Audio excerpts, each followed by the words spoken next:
Bonjour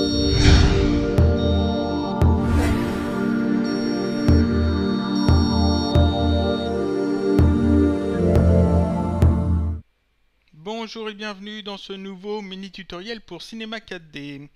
Alors la dernière fois on a vu la cinématique inverse. On a vu qu'avec euh, pas trop de difficultés on pouvait créer une chaîne d'articulation dans Cinema 4D et avec un simple tag CI y ajouter la cinématique inverse, c'est-à-dire permettre à Cinema 4D de contrôler toute la chaîne d'articulation juste en déplaçant un élément cible et un élément pôle que Cinema 4D crée lui-même. Euh, Ensuite, on a vu qu'on pouvait déplacer nos géométries d'objets dans ces articulations afin de pouvoir les contrôler facilement en même temps que les articulations elles-mêmes. Seulement quand on modélise des personnages, par exemple, des éléments organiques, personnages, animaux, extraterrestres, que vous voulez, on ne se retrouve pas avec plusieurs éléments dans notre gestionnaire d'objets. On a seulement un élément qui correspond au personnage complet ou à la forme organique que vous avez créée. Et donc on ne peut pas déplacer ce personnage complet dans notre hiérarchie d'articulation parce qu'il est unique et on a plusieurs os. Donc ce qu'il faut, il faut que les articulations, le réseau d'articulation et l'objet unique soient liés. J'utilise le mot lié, c'est important parce que c'est le nom de la fonction qu'on va utiliser. Et donc, pour que ça soit lié, il y a une fonction exprès qui sert à ça, donc on va voir ça tout de suite.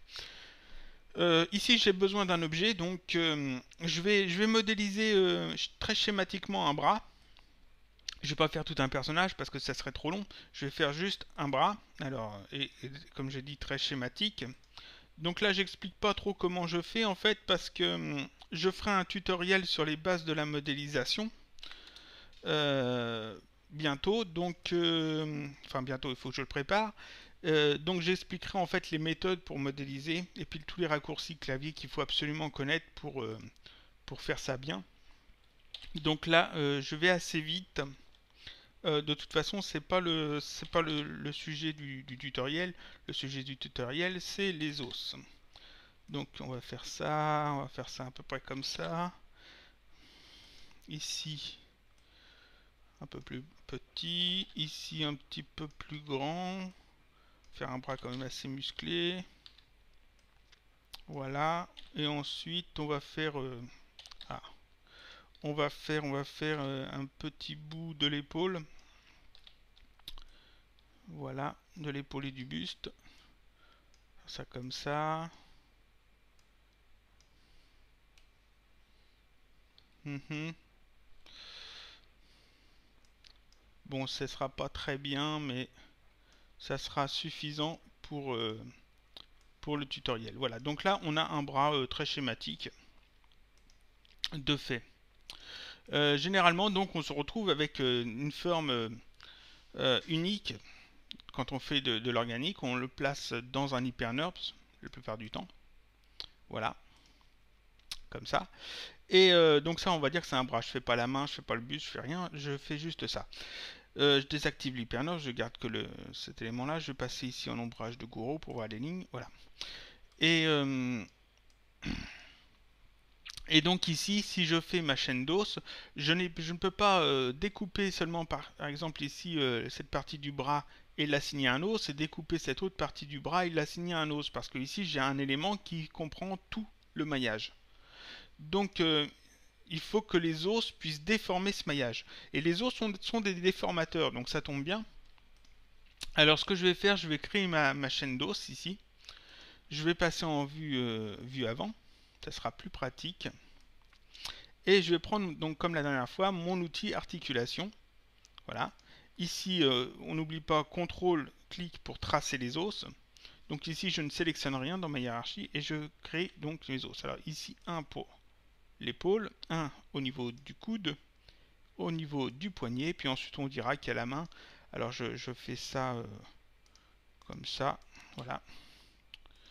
Donc là, j'ai ces trois articulations-là, l'épaule, le coude et le poignet qui vont correspondre au bras et le reste qui correspondra à la main qui n'est pas faite, donc on s'en occupe pas. Je vais placer donc ma cinématique inverse sur ces os là, ils sont bien placés. Je vais les renommer d'ailleurs, on peut les renommer, hein. Ici c'est l'épaule, ici celui-là c'est le coude, et celui-là c'est le poignet. Voilà, parfait. Je vais donc mettre ma cinématique inverse, je prends le premier élément, propriété personnage, CI, voilà pour avoir le tag cinématique inverse, je le sélectionne. Ici on me demande la fin de la chaîne de cinématique inverse. Alors l'erreur qu'il ne faut surtout pas faire, c'est de prendre le dernier élément de la chaîne, c'est pas forcément le dernier élément. Ici la cinématique inverse doit aller du coude jusqu'au poignet seulement. Ça sert à rien d'aller jusqu'à l'extrémité des doigts. C'est-à-dire que c'est pas en déplaçant les doigts que l'on veut que tout le bras suive. On veut déplacer le poignet et le bras suit. La main, elle, sera gérée à part. Donc ici, enfin, je ne prends pas l'articulation 6, mais je prends ici le poignet. Voilà, poignet. J'ajoute ensuite une cible et un pôle. Voilà.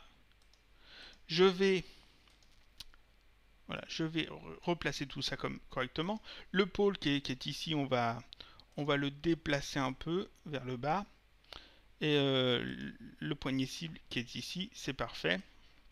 Alors pour que ça soit plus facile à sélectionner, ce que je vais faire, je vais changer en fait le look de ces deux neutres.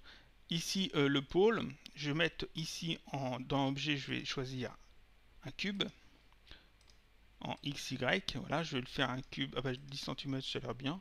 Je vais lui changer aussi un peu sa couleur, on peut changer la couleur assez facilement dans les propriétés toujours. Alors je vais prendre quelque chose comme ça, que ça se voit bien.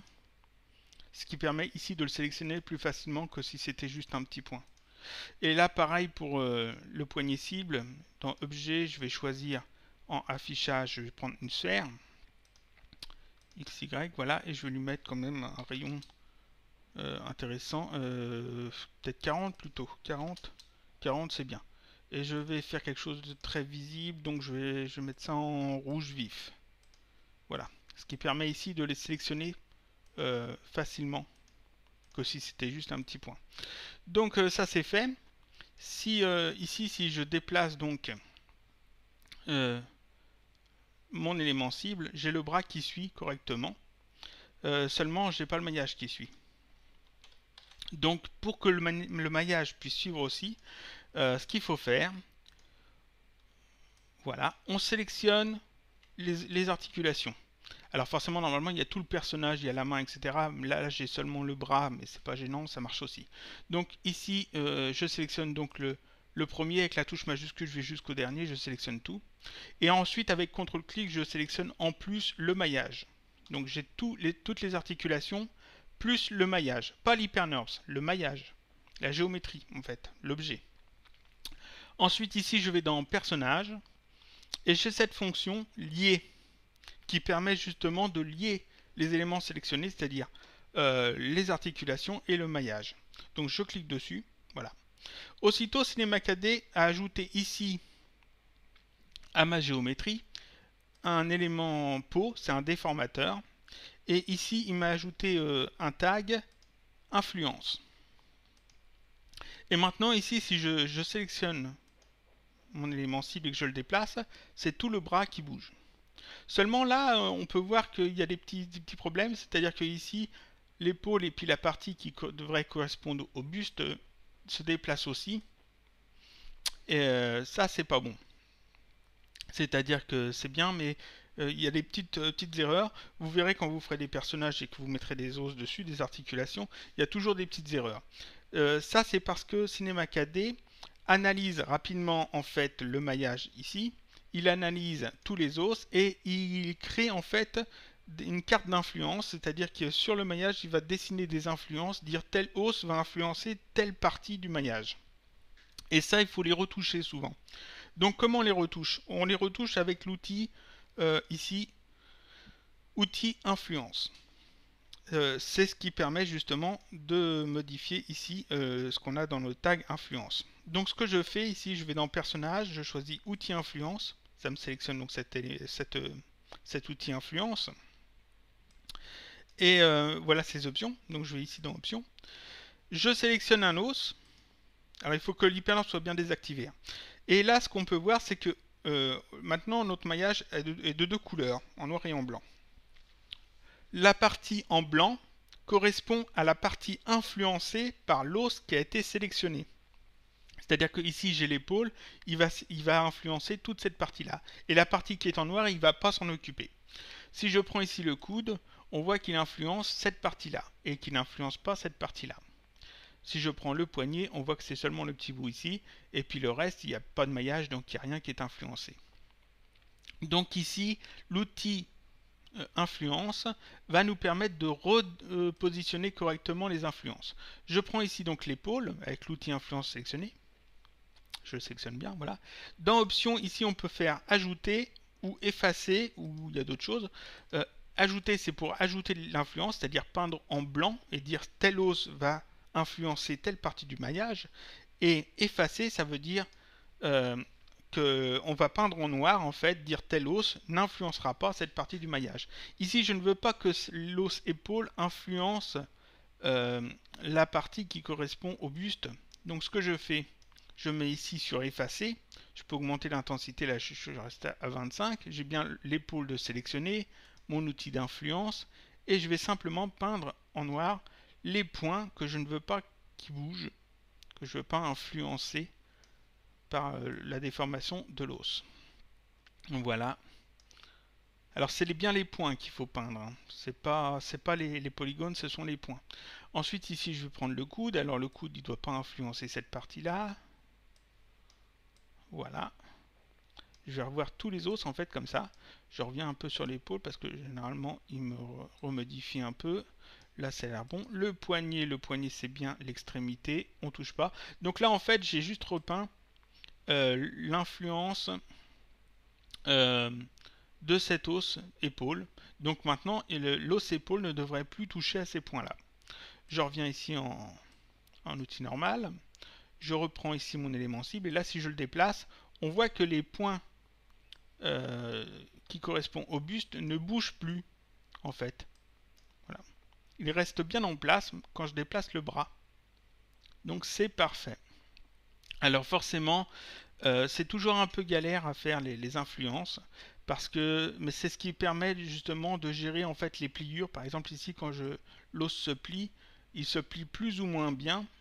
Si j'en mets ici l'hypernops, on voit qu'ici il y a un pincement peut-être un peu trop fort, donc il faut retoucher avec les influences les différents polygones qui seront, les différents points qui seront influencés par les os. Mais c'est comme ça qu'on fait. C'est très simple à faire, vous voyez, il n'y a vraiment pas de difficulté. On a juste à créer notre chaîne d'articulation. On la sélectionne, on sélectionne notre élément polygonal, personnage lié, qui est ici, et ensuite, je vais remettre tout bien à l'horizontale, avec CTRL Z, voilà. Et ensuite, on prend ici l'outil influence, voilà, qu'on peut passer en mode ajouter ou effacer. On sélectionne les os et on peint donc sur l'élément directement les parties qui doivent être influencées ou pas par les divers os. Voilà, ça c'est la façon dont on peut modifier un élément modélisé type organique avec des os assez facilement. Alors forcément c'est beaucoup de travail, c'est-à-dire que il y a beaucoup d'os à faire, beaucoup d'articulations quand il y a un personnage complet. Il faut le faire avec beaucoup de soin. Il faut bien faire les influences pour justement pas être trop embêté quand on déplace les os, pour pas avoir de bug, justement d'avoir la tête qui bouge au moment où on déplace un bras. Mais si on le fait bien, on peut faire un personnage animé assez simplement, assez facilement finalement. Donc voilà, c'est tout pour aujourd'hui, c'est tout pour ce tutoriel. Petite chose que je voulais rajouter, oui. Alors, je ne sais pas si vous êtes au courant, il y a un blog qui est ajouté à la chaîne. Je l'ouvre, voilà. J'ai fait un blog sur Blogspot Blogger avec Google que vous pouvez aller voir de temps en temps. J'y remets en fait toutes les vidéos que je poste sur la chaîne YouTube. Alors il y a un petit peu de publicité, mais ça reste très discret. En fait, je me suis arrangé pour que ça ne voie pas, ça gêne pas. En fait, c'est juste des petites pubs comme ça.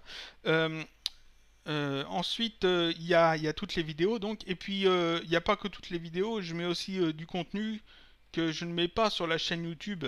Parce qu'il y a des choses que je peux pas mettre sur la chaîne YouTube, il y a des choses qui sont juste du texte ou juste des images. Et dans ce cas, sur YouTube, je mets que des vidéos. Par exemple, ici, l'effecteur audio expresso, j'avais besoin juste de poster une image. J'allais pas faire une vidéo juste pour montrer une image.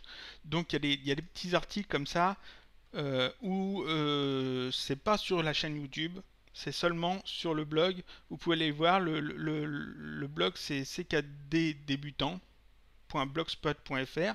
Le lien est dans la description de la chaîne YouTube. Et je l'ajoute aussi aux vidéos maintenant. Et puis ce qui est intéressant, c'est que si vous n'avez pas de compte YouTube, parce que je sais que j'ai des abonnés qui me suivent sur YouTube et qui n'ont pas de compte YouTube, ici sur le blog, vous pouvez quand même poster des messages. C'est-à-dire que vous pouvez quand même mettre des commentaires. Vous n'avez pas besoin d'être inscrit. Alors que sur YouTube, si je ne me trompe pas, il faut avoir un compte YouTube pour pouvoir poster. Donc c'est des petites choses en plus que je voulais dire comme ça. Voilà, donc c'était tout pour aujourd'hui. Je vous dis à bientôt donc pour un prochain tutoriel, mini tutoriel, toujours sur Cinema 4D.